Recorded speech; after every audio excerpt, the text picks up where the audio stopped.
Alors, nous allons passer à la première table ronde, en quelque sorte, qui va nous permettre de retracer un petit peu le chemin parcouru avec deux personnes que vous connaissez bien, qui ont beaucoup marqué l'histoire de la SLA. J'appelle à la tribune le professeur Vincent Méninger, professeur de neurologie à la Pitié-Salpêtrière, que vous pouvez applaudir aussi, pour tout ce qu'il a fait. Vous n'aimez pas les applaudissements? Installez-vous. Et le professeur Emmanuel Hirsch, professeur d'éthique à l'Université Paris-Sud et président d'honneur de la SRLA.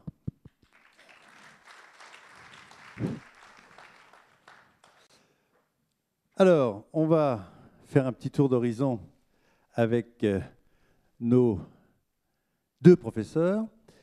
Peut-être une première question toute courte et toute bête. Vincent Méninger, vous connaissez, oui? Bon, ça va. Qu'est-ce qui a fait, Vincent Méninger, qu'un jour vous vous êtes intéressé à cette pathologie? C'est une question banale, c'est une question bête, mais c'est intéressant de voir quelle est la mécanique qui fait que, je crois à l'époque, dans les années 80, vous étiez à l'Hôtel-Dieu, qu'est-ce qui a fait que vous vous êtes dit, cette maladie, c'est quelque chose qui me passionne, j'ai envie de partir? Alors, est-ce que c'est parce qu'il n'y avait rien? Qu'est-ce qui a fait qu'on... Alors, vous allez me dire, c'est le hasard, j'ai rencontré, bon, etc. Mais qu'est-ce qui peut faire qu'un médecin se destine à une spécialisation, comme un peu tout le monde maintenant? Est-ce que ça vous rappelle des choses? Oui, demain on va éviter de faire du divan, c'est toujours très mauvais. C'est pas tout Je à suis fait pas là. chapier, hein, je vous rassure. C'est Tout pas va tout bien. à fait là. Non, il y avait plusieurs raisons. Je crois que la première c'était que personne s'en occupait, donc voilà, c'était déjà une raison. Le sentiment un peu de déshérence autour de cette pathologie. Par ailleurs, bon après on va faire c'est un peu analytique, mais j'ai eu une patiente que j'étais très attaché. Voilà. Après, on s'embarque et après on réfléchit plus et après on fait. Et voilà. C'est ça le Mais plus il y important. avait après tout, et puis je vous dis, personne ne s'intéressait vraiment personne. Enfin, pas vraiment grand monde à l'époque. Il y avait l'équipe de Marseille, mais en gros c'était à peu près tout. Donc c'est pour ça qu'on va pouvoir revenir en effet sur toutes ces années. Emmanuel Hirsch, vous qui êtes donc dans l'éthique depuis un certain temps, puisque vous avez créé en fin de compte ce département, l'espace éthique à la PHP, avec Alain Cordier et Didier Sicard, c'était en 95. Donc c'est pas vieux en fait. Hein. On peut se dire qu'en fin de compte, cette notion est relativement récente. Et on sait votre engagement aussi dans toutes les associations, dans un certain nombre de causes, comme l'autisme, comme le sida. Pourquoi les maladies dégénératives? Pourquoi plutôt la SLA? Je ne me suis pas engagé pour une maladie, mais pour des personnes. Et quand on a entendu les témoignages de Lorraine, de Christophe et de Thierry tout à l'heure, on comprend en quoi on est motivé. C'est-à-dire, ce sont ces personnes qui combattent au nom d'un certain nombre de principes et de valeurs. La même chose pour des professionnels. Ils sont sur le front, souvent avec des maladies qui marginalisent, qui désocialisent avec leurs proches. Et je trouve qu'en termes de solidarité humaine, ce n'est pas de l'éthique, c'est de la politique. Il est important de leur témoigner d'abord la reconnaissance, de la sollicitude, puis également d'apprendre auprès d'eux. Alors c'est vrai que quand j'ai rencontré Vincent et puis toute son équipe, ça a été une aventure pour moi intéressante, puisque déplacer les questions d'éthique, on est dans des situations extrêmes, où on a des gens qui vont assumer une responsabilité jusqu'au bout, et avec souvent de quoi nous impressionner. Je rends hommage à celles et ceux que j'ai rencontrés depuis des années dans le contexte de la maladie d'Alzheimer. On peut avoir le contexte de la maladie comme a priori, en fin de compte, c'est des contextes d'humanité. Alors que ce soit des malades qui, jusqu'au bout, j'allais dire, dans leur énergie, déploient, ne serait-ce qu'en solidarité associative, ce qu'ils font, je trouve que c'est exceptionnel. Et puis de voir des médecins et des chercheurs qui ne sont pas sur des projets de recherche qui sont aussi porteurs que d'autres. Vous imaginez qu'aujourd'hui, on est un grand responsable de la maladie d'Alzheimer dans la salle, mais c'est vrai que parler de la maladie d'Alzheimer est peut-être plus porteur en termes de publication, en termes de notoriété, que de s'occuper d'une maladie qui laisse aussi démunis. Voilà, donc c'est pour ça que je me suis engagé. Et je ne regrette qu'une chose, sinon, c'est de ne pas être engagé davantage. Voilà. Vincent Méninger, alors donc le parcours, vous avez dit quelquefois que c'était pour vous quelque chose d'idyllique, ce qui paraît un petit peu en effet surprenant, mais dans la mesure où vous partiez de rien et qu'un certain nombre de choses se sont structurées. Un petit parcours.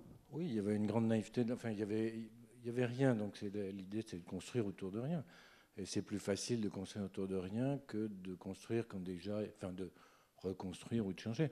C'est vrai qu'il fallait tout faire. Il fallait repenser comment prendre en charge, par qui, comment annoncer, est-ce que les premières expériences respiratoires, enfin, tout ça, il y avait rien de connu, et en même temps, tellement de... oui, ce qui m'agaçait beaucoup, c'était le c'est normal de... Alors, moi, je n'aime pas du tout les choses qui sont toujours normales comme ça. Donc, il y avait à redécouvrir pourquoi les malades maigrissent, pourquoi les malades ont des difficultés respiratoires, pourquoi, quelle est la nature exacte du trouble moteur. Il y a plein de questions autour de cette maladie. Quelles étaient justement les grandes étapes? Parce qu'on comprend bien, il y a beaucoup d'interrogations qui étaient importantes, puisqu'on ne s'était pas posé. Quelles sont les grandes étapes qui ont jalonné ces 20 ans, ces dernières 20 ans? Oh, je pense qu'il y en a deux. D'abord, le politiquement correct, c'est de dire que c'est l'étape de l'association. Bon, ça, c'est normal. Voilà, c'est la puissance invitante, donc il faut. Voilà, on va dire les choses. Non, mais c'est vrai aussi. Hein. C'est parce que c'est une rencontre avec Gérard Benetto, avec les malades, avec une idée. Enfin bon, ça c'était un point important. Après, il y a eu l'étape du Rilutec, qui a été, quoi qu'on dise, on dit dans les textes, ça ne sert à rien. D'abord, ça sert à quelque chose, et ensuite, ça a au moins servi à deux choses. Ne plus dire il n'y a rien à faire, et ne plus se contenter de voir les malades tous les 6 mois ou pas du tout. On savait qu'il fallait voir les malades régulièrement. Donc ça a été vraiment une des étapes importantes. Je crois que la troisième étape, elle est claire, c'est la mise en place de la partie respiratoire de la maladie, puisqu'on a montré assez récemment l'impact majeur que ça peut avoir.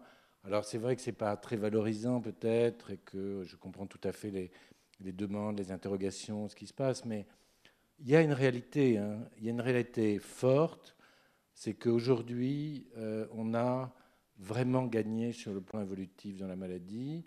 Ce n'est pas majeur, mais quand même sur un travail de 20 ans, je trouve qu'avoir des centres qui fonctionnent, une prise en charge standardisée, un gain sur la survie, voilà, moi je trouve que c'est pas... Alors, je suis un peu passéiste parce que c'est normal, mais ça, je considère qu'avec tous les autres responsables des centres, et particulièrement un certain nombre d'entre eux qui se reconnaîtront ici, on a fait un certain travail, et je pense que, et puis avec tous les malades, ça a été très important. Ils nous ont aidés, à comprendre la maladie, à faire des essais thérapeutiques, à participer aux essais thérapeutiques. Donc il y a vraiment des choses importantes qui ont été faites. Moi, je pense que globalement, par rapport à beaucoup de maladies, enfin, on parle beaucoup de l'Alzheimer, on n'a même pas ça dans l'Alzheimer. Je suis désolé de le dire, mais il n'y a pas ça. Il n'y a pas de centre de prise en charge. Il y a des centres mémoire dans l'Alzheimer, mais il n'y a pas de centre de prise en charge. Les malades sont laissés à l'abandon, pour beaucoup. Donc, il n'y a pas de... Le Rilutec, qu'on dise, c'est le premier traitement éthiopathologique des maladies neurodégénératives. Donc, il n'y a pas non plus ça dans l'Alzheimer. Je veux dire que je pense qu'on n'a pas à rougir. Alors, après, j'entends bien que ce n'est pas suffisant. J'ai pas de doute. Mais voilà, je ne dis pas que je suis un peu fatigué, mais si, quand même.